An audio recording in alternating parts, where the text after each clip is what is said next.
আসসালামু আলাইকুম। আমি মোজাম্মেল হক জিকু। আমি এখন আছি চাঁদপুর শাহতুলি ফুডবিলি এগ্রুতে। এটি চাঁদপুর ডাকাতিয়া নদীর পাশে এই প্রজেক্টটি। এই প্রজেক্টটির উদ্যোক্তার নাম হলো হেলাল উদ্দিন। উনি একজন সফল উদ্যোক্তা আমাদের চাঁদপুরে। উনি 57টি আমের জাত নিয়ে একটি আমের বাগান করেছে আমাদের চাঁদপুরে এই প্রথম। এবং এটি বালুর ভিতরে, এখানে একটি ইটের খোলা ছিল, এখানে ইট বানানো হতো। ইট বানানো বন্ধ করে উনি একটি আমের প্রজেক্ট করেছে বিশাল এরিয়া নিয়ে।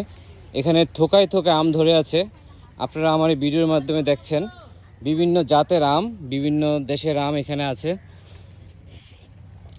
মাশাল্লাহ, আপনারা দেখুন ওনার প্রজেক্টে মাশাল্লাহ অনেক আম ধরে আছে।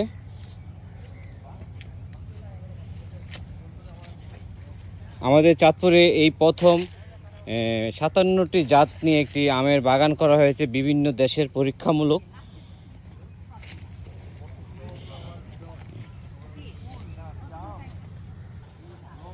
মাশাল্লাহ অনেক আম ধরেছে, থোকায় থোকায় আম ধরে আছে ফুডবিলিতে।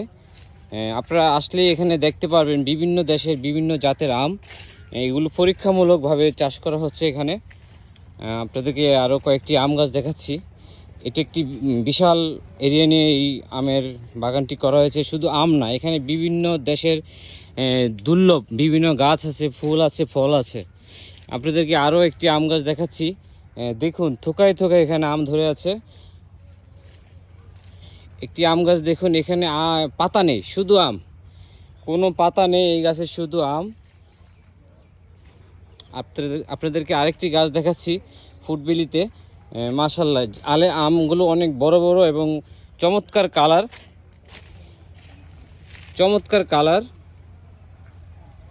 সম্পূর্ণ বালুর ভিতরে, কোনো রকম মাটি নেই, শুধু বালুর ভিতরে এই আম গাছগুলো হয়েছে। আলহামদুলিল্লাহ, আমি হেলাল উদ্দিন ভাইকে ধন্যবাদ জানাচ্ছি আমাদের চাঁদপুরের মাটিতে এমন আম চাষাবাদ করার জন্য।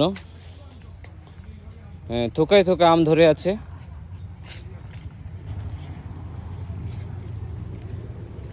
বিভিন্ন জাতে 57টি জাত নিয়ে একটি আমের বাগান করা হয়েছে আমাদের চাঁদপুরে। মাশাল্লাহ অনেক আম ধরেছে।